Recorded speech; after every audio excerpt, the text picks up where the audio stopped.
Welcome to It Can Get Better Than This. I'm Heather Hodge. And I'm Dr. Cindy Byler. This season, we are exploring autism through the lifespan by interviewing 3 professionals in the field. Today, we are continuing our interview with Melissa Donovan and delving into topics such as how to help families with autism, what we can do to help our community, and some of the tools that she uses in her office to help her clients. Let's tune in. So, Melissa, can you take us through the process of getting a child diagnosed? Yes, absolutely. So when we see warning flags of autism with our kiddos, we usually will refer them to a developmental behavioral pediatrician. So in our office, we pride ourselves on being a resource center. So we actually have a list of developmental pediatricians that are in Savannah, surrounding areas. Unfortunately, there are none in the Hinesville area, so you will have to drive out. But we refer that child to a developmental behavioral pediatrician. First, on a sheet, we actually write the reasons why we suspect, the child may have a diagnosis of autism. We fax that over to the child's pediatrician, and the pediatrician is the one that has to make the formal referral to the developmental behavioral pediatrician. Oh, wow. But we tell the parents and stuff. So we try to get the ball rolling. I wish we could be more involved to send the referral straight to the developmental behavioral pediatrician, but everything has to actually go through the child's main pediatrician. That's quite a process. Yes, it's definitely a process. And so it's a wait list as well with most of the developmental behavioral pediatricians because there are not a lot of specialists. And there are so many children that are waiting, to get diagnosed or waiting for that evaluation. So some parents do become overwhelmed by the process, and some parents, we try to explain to them up front, this is probably going to take a while.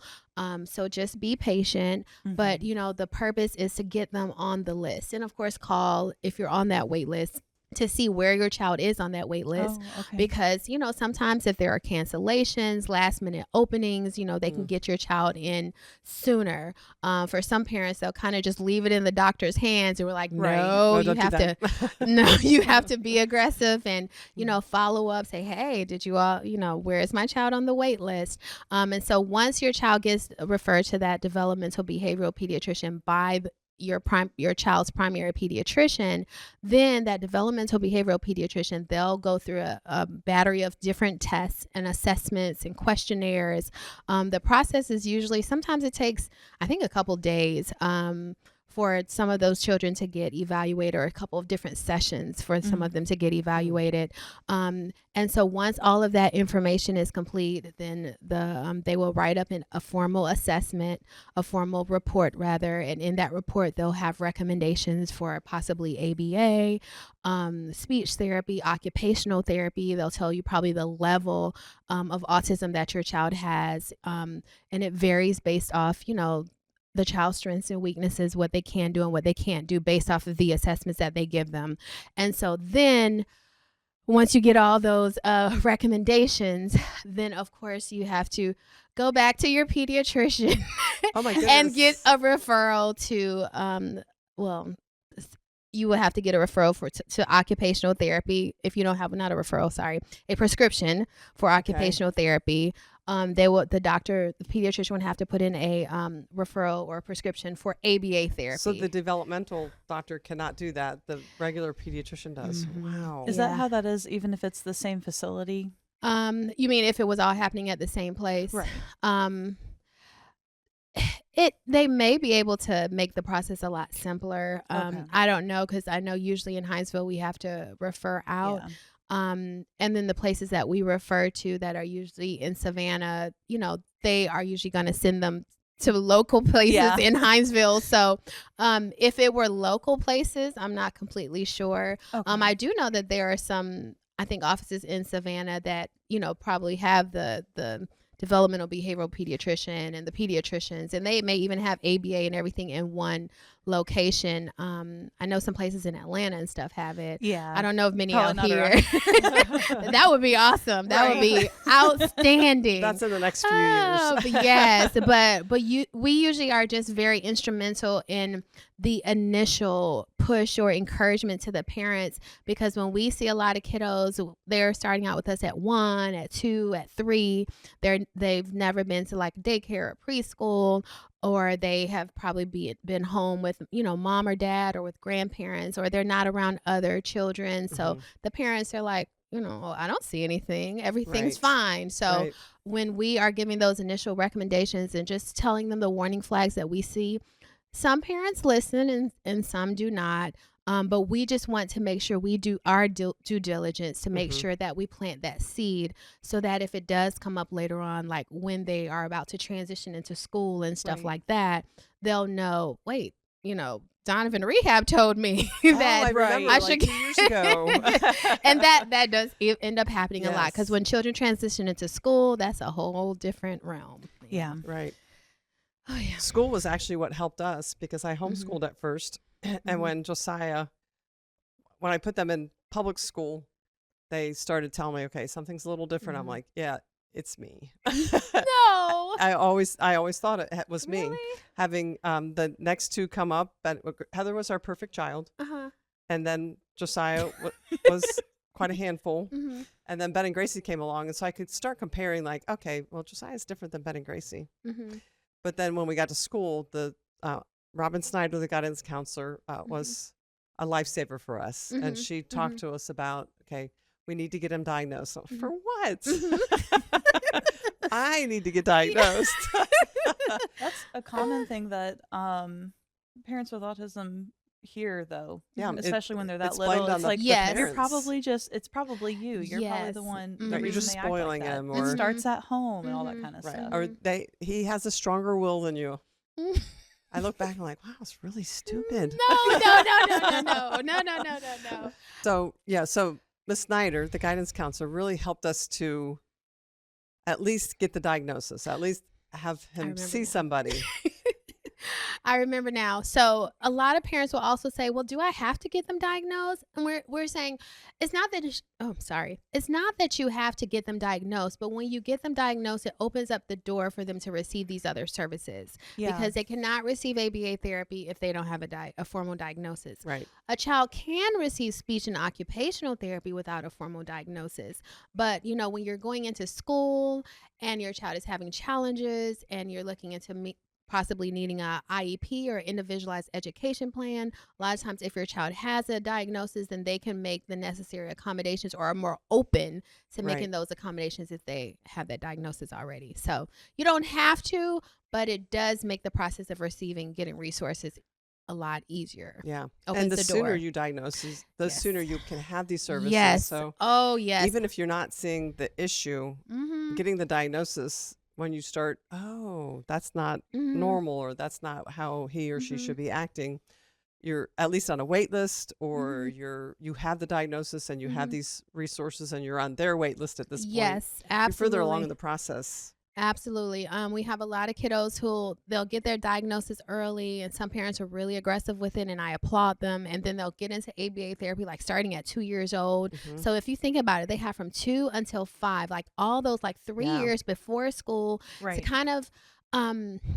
learn how to adapt, strengthen their social skills around other children, learn how to play with other children, learn how to adjust so that, they're not having a tantrum or a meltdown every time, something isn't going their way, but they're learning those skills and techniques from ABA, from speech, from occupational therapy, when the parents are aggressive with having them involved. So then a lot of them, when they do transition into school at 5 and 6, it's like a lot of them are able to go into that regular education classroom, because they've already had all those resources aggressively, that early intervention before they started school, so that they can now, function around other, we'll say, neurotypical children. Right. But it kind of just increases their chances of being able to function more with the other children versus, having to be placed in the special education classroom, which there's no problem with the special education classroom.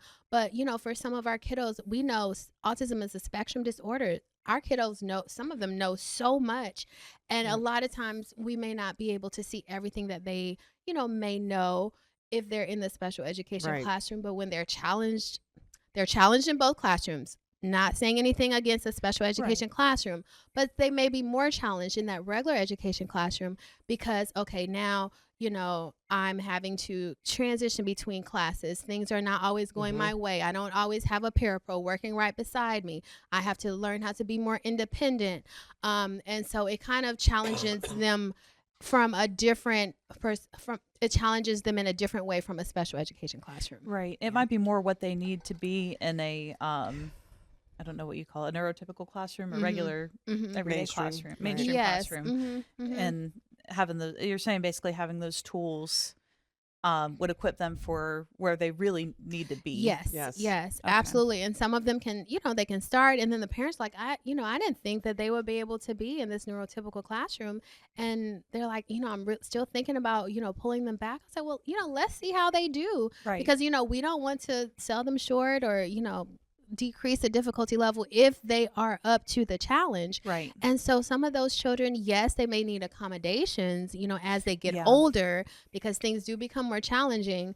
But for so many, they're able to transition into that regular education classroom because those parents were so aggressive with all of that early intervention, asking us about, oh, can I get more than once a week? They have them in at the YMCA doing baseball and football and swimming. And they're screaming and crying, but the parents are exposing them. They're putting them in those environments that are helping them to see how other children are performing, see how other children are behaving so that they can see a more, I don't want to say a neurotypical way of how you should be participating in different activities and tasks. Giving them the opportunity. So we're in the process of having our daughter evaluated, and one of the things that I have heard over and over again is, are you sure you want to have her evaluated? Because then you're attaching a label to her for the rest of her life. Is there anything you could say to speak to that for like the general public or to help parents that hear that all the time? Yes, and that is definitely a concern that a lot of parents do have about the label. And so first, I like to say, you know, let's not think about the negatives attached with the label. There are a lot of positives attached with the label. Another thing is that, you know, we can get that child reevaluated within the next, you know, 3 to 5 years, you know, to see if maybe there may be a diagnosis that fits that child a little bit better than autism. Sometimes that, you know, happens, sometimes it doesn't, but I guess encouraging the parents to look at the positive side of autism and not necessarily the negative side, and not so much looking at it from, you know, a label. That part is a little tricky. Frustrating too, because you would never look at a person who is getting evaluated for like diabetes or something and say, are you sure you want diabetes attached to you? Like, absolutely, of course not. But like, here we are. Absolutely. It's like we don't walk around like with a. You're right, absolutely. Because I was in graduate school, transitioning from college to graduate school, and I got really sick, and I was actually diagnosed with Graves' disease. And I was like, oh my goodness, what is that? Right. And, you know, ended up finding out it's related to my thyroid, you know, so I have hyperthyroidism and stuff. But, you know, sometimes when you educate yourself about the diagnosis and you realize you are more than just the diagnosis, it doesn't define you or who you are. So even as same with the label of autism, it doesn't define exactly who you are. You are so much more than just autism. So. Right. So what are some of the struggles that you see families face who have a family member with autism? Well, like we were talking about before, definitely minimal support from family members.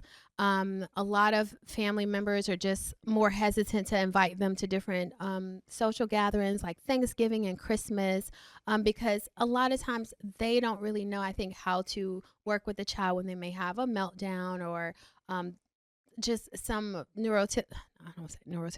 they may not know how to interact with their child when they have a meltdown or when they're overwhelmed.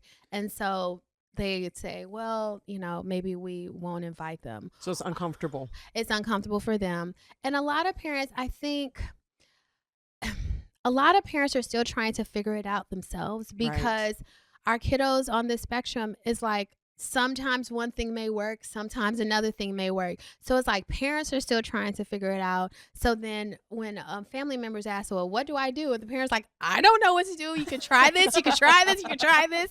But, you know, that's not typically how we function in society. It's like, okay, you do this, this works. You do this, but right. We want autism is not answers. black and white. It's, you know, Right. it's colorful. You know, some things may work some days, some things may not work some other days. It's the same thing with therapy. You know, Right. when I treat one child with autism, I can't have the same treatment techniques for every child with autism. So I think with the families is just learning to be open to trying different things, just asking the parents, you know, what do you think might work versus, well, I don't think that's going to work because I've watched you do it and it doesn't work, or get them under control. It's just kind of just having that nurturing, like, how can I help, you know, versus like, you're not helping by what you're doing. It's like accusatory versus helpful. So that makes a big difference. Another struggle a lot of families face is just funds from the government. I would say insurance does not cover everything. Excuse me. And with a lot of insurances, you have copays. So if you think about your child needing speech, ABA, occupational therapy, or wanting to even do the extracurricular activities, that stuff adds up, and insurance will only pay for so much. So that's why I'm grateful for things like Easter sales and Gateway, which provide resources or money for individuals with special needs to get some of those extra things. But even that can only go so far. So another thing is definitely the money, the financial side. And then I will say the other thing is minimal social outlets for our kiddos with special needs. So we talked about, you know, not really getting invited to Thanksgiving. So we're even talking about like birthday parties and like if the parents are wanting to, I don't know, do a spa day and just step away for a little bit, you know, finding somebody to take care of their child, that respite care. We talked about that. That's another huge thing. We'll get into that later, but having support and help is so huge. So another thing that helps is support groups. We have one in our area that we host at Connection Church, the Unique Puzzle Pack. Yes, they are phenomenal. It really helps to get involved with the support group because they have resources that you might not know about. And some of the resources that have come out, a lot of the parents are like, I didn't even know that was an option before. Things like Easter seals and our Kiwanis Club in our area, their focus is on families with special needs. Getting IEPs and 504s in school. Things that respite care. Things that really help special needs playgrounds and help finding that in our community. And they've been doing more of the social outings because I think the concern was there were a lot of teenagers with on the spectrum that did not have, you know, they didn't have friends, they didn't have things to do. So even on the nights that we have the support group meetings, like the teenagers will be on one side with their board games and stuff, and, you know, some will be jumping around, some, you know, but nobody's judging anybody. You are free to be, yes, they're loud, but who cares? You know, they are free to be themselves. And so that gives them a social outlet. And then I love how with a Unique Puzzle Pack, they're starting to plan almost like a monthly social outing. They'll do bowling. And they're having birthday parties now. Yes, they do birthday parties. So it's like every child feels celebrated. And every child gets their own cake. So it's so beautiful that they are trying to like create that space so that kiddos feel special. And the parents, they have an outlet. They have people to talk to, people that understand how they feel. It's very different when you're talking with someone who has a child with special needs versus someone that doesn't. It's like, you know, they understand the struggle. Understand. Yes. Yes. And that's so important to be seen and understood. Yes. And not criticized or offered suggestions that very much so. You're tired of hearing suggestions that you know are not going to help. Yes, very much so. I was going to say one other struggle that a lot of families face is sometimes guilt over not giving other siblings the same amount of attention. When, you know, you have a child with special needs, sometimes that child does need a little bit more care and attention. And so the other siblings may not get as much care and attention as, you know, the child with special needs. So for some parents, there is definitely guilt associated with that because they can't give that same time to all the siblings. Right. Yeah. The good thing that there's studies that have shown that the siblings that are raised in a home with a family member that has special needs are more resilient and they're more empathetic. Yes. So this isn't just a total, like, they're not getting enough attention. They become more resilient, more independent, and they really become more empathetic towards other people's special needs and sensitivities. Yes. I know this wonderful family. They have a child with special needs, and every one of the siblings actually got into professions where they work with individuals with special needs. It's so cool. beautiful. Oh, wow. And I'm like, this is amazing. It's like, and they got into those professions because they wanted to help, other individuals like their brother. And so, it just opens the door to even more individuals in caring professions. So, yeah, that's really cool. Absolutely. So what can we do as family in our basic families if we know that somebody is diagnosed? Yes. So I would say with families, try to set aside time for our siblings without special needs, as well as the siblings with special needs. So instead of like letting them monopolize that time, setting aside, I don't know, a Tuesday evening, we're going to go to dinner and this is going to be our time. I know it may be hard, but even if it's not just going out to dinner, maybe it's just, okay, we're going to play a game together, or we're going to paint each other's nails, or just that time to bond with that other sibling so that, they can feel seen. With other parents, I would say just surrounding that family with true love and support, and being present to, just being present to help and give them a break. So giving them a break, meaning walking a day in their shoes. Like if you're volunteering to help, you can sit with them for a day and see what they do with their child and say, okay, is it okay if, are you, even if you're in the room and have the door closed, I'm not going to, interrupt you. I'm going to stay with your child for these 2 hours and just, see what you work with on a day-to-day basis so that I can, just offer you some relief, some support, make you feel as if somebody else is here with you, and someone else is loving you and supporting you. And yes. Yeah, that's good. Yeah. Another thing I think would have helped me when the kids were younger, especially, is to refrain as much as possible from judgment and criticism. Yes. Unless you are actually walking in those shoes, you don't understand what the daily life is like for that family. Very true.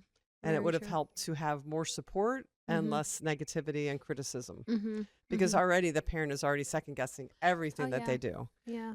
And the guilt, like you mentioned before, can be overwhelming. Like, what have I done wrong? Like, is this for my genetics? Or is this nurture versus nature kind of a thing? And am I helping them the best that I can? And constant second guessing about, well, this helped this time when they're having meltdown, but it's not helping. It made it worse this time. So just having more understanding, even if you don't understand, more acceptance of the situation really would have helped a lot. Absolutely. Absolutely. I agree. What about our communities? I know you're very involved with our community. She's a local celebrity. When Melissa's there, like, oh, Melissa's here. And I love seeing that because we need professionals like you that love our children beyond just the therapy office. So in the general community or the church community? The general community. Okay, so general community.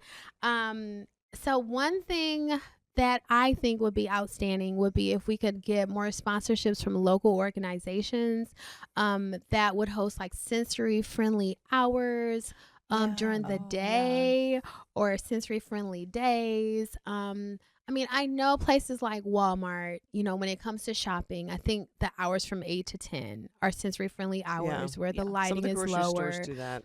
Some other, not just Walmart. Yeah, you're right. Some of the other grocery stores, they have the lower lighting and they have different music. Oh, no music. Less people and everything. But just along that same line, getting different companies to host just a couple hours where it's like, the movie theater. Okay.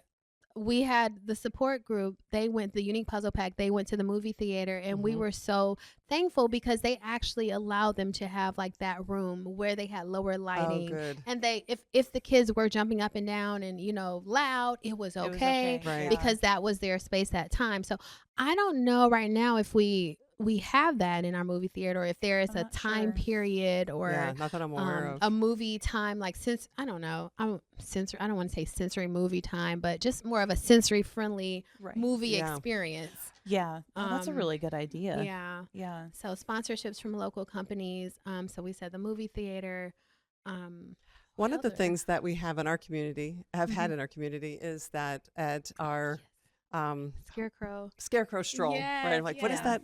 Century Street is that what they call it? Century Central. Yes. They developed, and Michelle Ricketson was great for this. Yes, she was. She developed an area that was specifically for our people with sensory needs, and it was for adults, and children. So if you are taking your child through this, and you're the one with the sensory needs, had a different entrance, so that you didn't have to go through. And this is our biggest event in Liberty County. Yes, it is. And she would have specific booths, people that like Donovan Rehab was there, our church was there, the library, offices. the ABL, so that people that knew what they were needed to do, how to accommodate these families, having just sensory zones in huge county or community activities or events would really helps a lot too. Yes, that would help a lot. Like I was even thinking about like graduation, if you think about like having just just a quiet tent, because if you think about graduation, lots of people, lots of noise, it can be overwhelming. So of course, we have children with special needs that are graduating, but not just children with special needs, individuals that may get overwhelmed by their sensory system in general, just need some quiet time, some quiet space, put some headphones on, some quiet music, close their eyes so that they can calm their anxiety. So just having probably even those tents at big events like graduations or what other big events do we have here? Maybe concerts. Concerts, because parents want to go to those things, but if their kids are overwhelmed, it's hard for them to enjoy the concert. But if they knew that there is a space where I can take my child if they're getting overwhelmed, and then I can probably still enjoy the concert, they might be more open to going to them. So what about places of worship, community places of worship? So we've talked about this one a lot. I was talking about almost creating like a meal train, but instead of it being a meal train, I called it a respite care train. That's a good idea. Sounds like not just a meal train, but a respite care train. So how when individuals are sick, or they have somebody that's hospitalized, or they cannot care for themselves for a short period of time, we have individuals in the church sign up and say, I'll take care of dinner for this day, or I'll, take care of breakfast for this day. So, maybe of course, in different churches with individuals that, are open to it or qualified, signing up for a couple hours to just walk a day in the shoes of the parent with autism, not necessarily saying the parent doesn't have to be present, but just maybe giving that parent a moment to sit in their room and read a book while you're sitting in the living room or outside with that child, or meeting at the park with that child, and the parent is sitting in the car just taking a nap. If you think about it, little things, just like for a lot of our parents of kiddos with special needs, even taking a nap, it's hard for them to do the small things like that, because it's almost like you always have to be aware. And so many of our kiddos are so smart. Locks, windows, they can get out of so many of them, and so many parents are just so nervous all the time, and I understand why. I'm a parent, but imagine having to keep an eye on your child 24/7. You never have an opportunity to calm your sensory system down, so yes, or your nervous system. All of it. So a respite care train where individuals volunteer for a couple hours a day to sit with that child or give that parent a break, so that they can do something that they enjoy or that they like. We also talked about a honey-do list, but instead of a honey-do list, it's like a to-do list that parents of kiddos with special needs may create, just write something that you might need help with getting fixed at the house that you may not be able to take care of.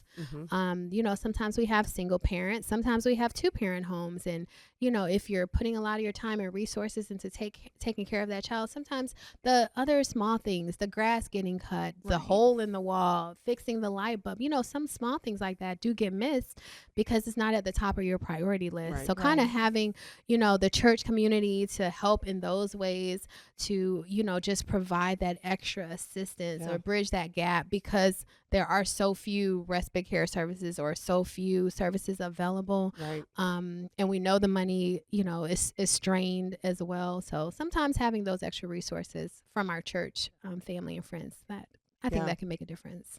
I think it helps within church services or temple to have areas or in our children's ministry to help with kids, especially if you have professionals that can come and help, or even just train the children's, whatever you call them in different communities of faith. We have the curriculum that we bought for our elementary age comes with a subunit called Every Child. Oh. And it has full training videos on what we can do to help. And it came with forms, like a lot of forms. One of them is a care plan. Oh. They're only there for an hour, 2 hours tops, but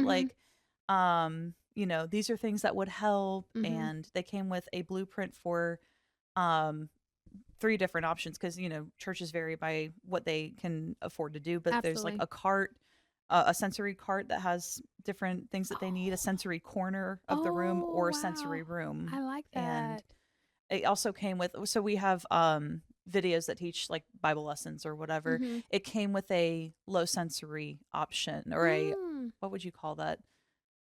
A low stimulating option, a calmer option. It's not as flashy, not as, they're not moving from scene to scene as quickly. It's a lot calmer. Oh, I like that. I like that. Being able to, and there's resources out there that are free as well, that if churches could implement them to help with their children's ministry. Absolutely. Yeah. That's beautiful. I like that. Even a lot of the hands-on activities, making it more hands-on versus someone at the front talking.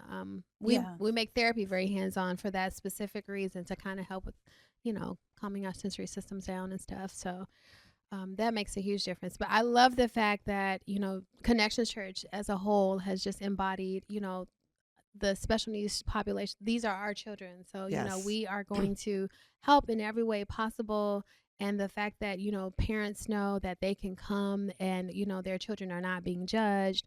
If, they have on their headphones, so I don't know if you all cut the lights down low because of, recording, or because to help a little bit with, kiddos with special needs. But the fact that your lights are low, and the fact that you allow them to jump up and down, and, nobody's telling them to sit down. Right. I think, that speaks volumes. And, the fact that the kids can be themselves, that's something else that I think a lot of churches we're very stuck on tradition. And when we come in, we sit down, we're reverent, we're respectful, we shouldn't be up and down.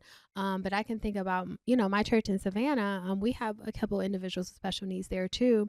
And, the deacons, they'll keep an eye on some of the kiddos, but sometimes, he gets excited and he'll be clapping and laughing and run to the front. And, we're watching them, but, nobody stops him from going up there, because that just makes it worse. And, sometimes when he gets overwhelmed, somebody comes and sits beside him. But I think that, if more parents felt as if, not just one or two individuals, but the whole church would just embody their children and their families as if, we are all God's children, no matter, what we have, or what's going on with us. If we truly embody that, then I feel like the parents would just really want to come to a lot more of our churches and feel more supported in our, I would say, our communities, our other communities. Yeah. Yeah. Because it's not just the child that needs to feel welcomed in church. The family needs to feel welcomed in church. Yes. And for some of the ones that have come to us, they have come because they were uninvited. Yes. Ostracized. Yes. In their own church, and asked for, you can come, but your child can't come. Well, how is that going to work? No. But the whole family needs to have a community of faith that's a support, emotionally, spiritually, practically, in every way. And so Absolutely. it's important that that's taken into consideration in every area of the church. In children's ministry, if your church can host or any community of faith can host their own support group. Yes. Things like that really, the small things even just make a big difference. A lot of times the parents will kind of take over and go with it, but just the parents being able to sit down at the table and, have some coffee and some donuts, and they just talk. Yes. And sometimes, sometimes you just need to vent. Right. Yeah. And them having that safe space, or you creating that safe space at your, at your church or at your facility where they can do that. It's almost like, the church doesn't necessarily have to go all out and spend a lot of money, but it's just the parents knowing I can come here, I can talk. This is a safe space. What I say will stay in this room. Right. I won't be judged for what I say. That's another big, I won't be judged for what I say. And then somebody else understands me. Someone else, has been where I am. Somebody there, I'm getting support and suggestions from individuals that can actually help me. I think that makes a big difference too. Makes a huge difference. Yeah. So you brought some toys with you today. I did. So, we're going into the summer. Well, we are in the summer. It's hot. Yes. We are in the summer right now. And so we have a lot of kiddos at home, but not just kiddos, but we have teenagers, adolescents at home too. And so before I show you my fun therapy bag, for our adolescents, for our older kiddos, I would say, taking it back to the basics, board games, cooking, activities like those not only help to keep that child engaged, we help to strengthen their social interaction, their conversational skills, their skills with, increasing their expressive language, meaning using more adjectives and verbs. Where like a lot of parents ask, what can I do with my child over the summer? I need to get a tutor. I need to get this. And, books. I said, no, sometimes it's just the basics. Play a board game. Yeah. You think about, what is it? The game with there's a game, headbands. So there's a game where you have to put the card on the forehead. And the child has to, you have to describe, what the other person has. So if you think about it, that child is, they're looking at the picture, they're using the adjectives and verbs, and, they're listening to what you're saying and trying to, recall what you're describing from their vocabulary. It's like all those things help to build communication skills. And so Uno games where you have to take turns, where you have to learn sequences. Okay, he goes first, then you go. You have to learn how to lose and not get upset. Yeah. That's a big one. A lot of our kids, they'll lose like, no. And I was like, it's okay. We're, everybody can win, everybody can lose. That's just a part of the game. But Uno, we said headbands. There are so many different board games that we can play that strengthen and build communication skills. Even with cooking, with building communication skills, with not just, letting your child sit in the living room and watch TV, involve them with the cooking. You want to know what you can do with your child over the summer? Your adolescent that doesn't want to do anything else, say, hey, I need you to help me make so-and-so. So you have to act as if you don't know how to make it. And sometimes you'll be surprised. Your kids have been watching you. They know what to do. Or they can not just tell you what to do. They can help you. They can measure it out. We're working on simple math skills. Yes. We're working on sequencing. We're working on following directions. Fractions. We're talking, fractions, all of it. And I mean, eye contact and just sharing. So we're working on a lot of basic skills with those fundamental activities that we can do without spending any money. Board games, like we said, cooking, of course, having conversation, but not just having conversation, but when we're having story time with our families, having, okay, we're going to have a story. Everybody's going to say a sentence. I'll start off and then you continue the story. Those are fun. They're interactive. They get our kids engaged, helps them work on their imagination. And so these are just some simple things that we can do over the summer to keep our kids engaged, keep our kids communicating, to make sure that they're, not just sitting there in front of the TV and, not interacting with anyone. We want them to talk and interact with other people. So if they don't have kids around, the board games, the cooking, the making up stories together, asking them open-ended questions to kind of see their thought processes and understand their thought processes. Right now it's, let's see. This piece of toast burnt. Why do you think that happened? How do you think we could have changed that from happening? What can we do next time so that this doesn't happen? And so just asking them open-ended questions to almost force them to think outside of what they typically might think, and forcing them to kind of use those grammar skills. And so it's like they're using language and communication and all those things that they're doing. Right. And so then in my fun bag for my young kids, yes, you can tell I'm a pediatric speech pathologist. So I like to use things in therapy that don't make noise. We actually encourage parents to get activities or get games that don't make noise because we want your kids to make the noise. It's their voice that we want to hear. So I have, sorry.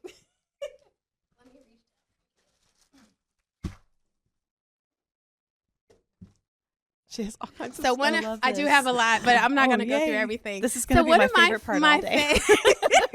One of my favorites is Mr. Potato Head. There are so many things that you can do with Mr. Potato Head.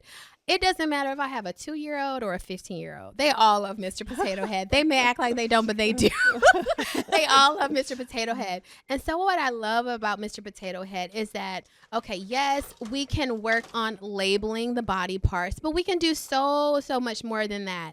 So parents will say, well, what's this? What's this? What's this? Yes, you can tell me what it is, but you can also tell me, what do we do with it? So this is a hand. What do we do with the hand? And the kid was like, I don't know. I said, well, I don't know either. Do you think we eat with it? Do we clap with it? And so it's almost like encouraging that child to almost feel like the teacher. And when they feel like they can tell you what you need to do with it. Yes, they're in control. When I tell them, well, Miss Melissa doesn't know, you have to teach Miss Melissa. They're like, I do? I'm like, because I don't know. And they love telling me. But with Mr. Potato Head, I can not just work on labeling. I can work on functions of body parts. I can work on them following directions. Okay, first put on the hat, then put on the eyes. I can work on identifying different things. We can even work on simple prepositions. We can put the hand on top. We can put the hand on the side. We can put the hand under Mr. Potato Head. So I love Mr. Potato Head because you can do so much with it. I'm going to just show you a couple more. I won't show you everything in my box. With a lot of the toys that I get, I also like to get things that kids that can manipulate with their hands. Okay. So one of my favorites are these Easter eggs. I love Easter eggs. And I don't just use them for Easter. I use them all year round. But online on Amazon, yes, because all these are from Amazon and Walmart, you can actually purchase these little squishy, I don't even know what they're called. Some of the kids call those mochis. Yes, that's exactly what they're called. You can get a whole bag of them. Oh, wow. And you can get the bags in different categories. They can come in animals and foods and toys. And so I put these little mochis inside of my eggs. Great. And so my kids, we're working on wants and needs. And in order for me to give them the egg, they have to tell me what they want. So for my kids that are not using their words, they might have to sign, please. Or if my kids are using words, they have to sign egg. Or if they're expanding their utterances, they have to say, I want egg, please. And then once they get the egg, they open it, and then they have to label what's inside of the egg. That's cool. And they love the fact that they can interact with me with these little eggs. But I like to get really hands-on activities. So my eggs, my potato head, Play-Doh, the family favorite. Yes. We love Play-Doh. I'd rather Play-Doh than slime. Yes, personally. Yes. So I love Play-Doh because I can work on action verbs with Play-Doh.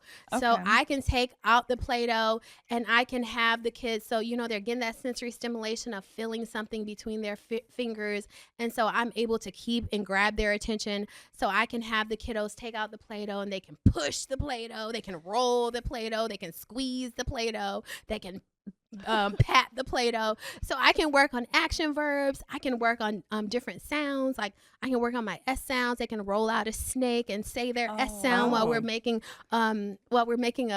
touching the snake with our Play-Doh. But there's so many different things that I can do even with Play-Doh. All right, one more, last one. One thing that's very simple that anybody can make at home, you can make little sensory boxes. And so these are just little, you can get little stones, depending on your child. Of course, you have to know your child. Mm-hmm. They're little stones or pebbles you can get. They're little, I want to say, the little balls that are squishy that go inside of Orbeez. Yeah. You can get some of those, but you can put those inside of a box. And then on Amazon knows me well. On Amazon, you can get miniature erasers. Yes. And so these erasers, all my kids love them. you can actually take the erasers apart. And so we can work on categories like show me the desserts, show me the animals, show me the sports items. We can work on labeling. We can work on identifying. We can work on describing. Tell me 3 things about the ice cream. Tell me 3 things about the ball. Okay. Simple sentences. For some of my older kiddos, let's make up a sentence about a sandwich and a ball. And they have it in front of them. They can hold it. Cool. So I like to get activities. Excuse me. I like to get activities that I can adjust and manipulate for all my different populations. And it's like no matter what the age range is, I can adjust it and manipulate it to work to fit that age or that population. So a lot of parents think, I have to go out and spend all this money on all these toys. No, sometimes it's just the basics. Farm animals, little mini toys on Amazon, Play-Doh, potato head, eggs, just simple things even around the house that we can use to make learning fun and to, as we say, we're trying to make a language-rich environment. So, yes, that's what we're trying to do with our kiddos of all ages. Yes. I've seen those same erasers at Five Below, too. Yes. And like all kinds of food, animals, that kind of thing, and they do come apart. Five Below and Hobby Lobby. Hobby they have Lobby a lot has of them, those, too. yes. Yeah. Hobby Lobby has a lot of hands-on crafts, too, that I like to use in therapy that you can manipulate and put on. You can make all kinds of cool things with the items there, too. But, yes. We have, we've used rice and, what is that stuff called? Quinoa and stuff before, too. Just stuff that around the that were kinetic beans. sand and everything, too. It's a yeah. really good one. We have the beans. We have a big sensory box of beans. You got to be careful. They'll end up everywhere. But there are so many different items that you can use. And for some kiddos, they do have sensory sensitivities, but when you put it inside of a bin and make it fun, let's say you're trying to get a kiddo to learn letters, you can get the baking pan and put shaving cream in the baking pan. Yeah. And they can trace and make letters with their fingers in the shaving cream. Or in the sugar, put sugar on the baking pan and have them make their letters in the sugar. So there are so many activities and so many things that can be done. I suggest the parents, follow a lot of the homeschool groups on social media, Instagram, on Facebook. I've gotten so many suggestions, even from like, oh, that's a fun way to do it. And I'll incorporate them into therapy. And they're some of the simplest activities, but they make so much of a difference. And so many of the parents, they're like, okay, well, let me try that at home since they like that. I said, absolutely. Yes, please. We want to do everything we can to enrich that environment and to give them as much exposure to the language everywhere. So the more we strengthen and expose them to different things in their environments, the more we expand their language skills and the better functioning they can be in society. Well, that's awesome. great. Communication. That's great. This has been great episodes with Melissa. I knew they would be. Thank you so much for joining us. We have been looking forward to this so much. Yes. And you never disappoint. Thank you. Thank you so much. I had so much fun. We're looking forward to having a couple more of your therapists come in and talk with us in wonderful. the upcoming episodes. So remember, it can get better than this. Yes. Have a great week. That was such a great interview. We loved having Melissa on our show. She's such a great person within our community and so good at what she does. Everybody around here loves her. Thank you for joining us. We can't wait to share the rest of this season with you. In the meantime, remember, it can get better than this. Bye.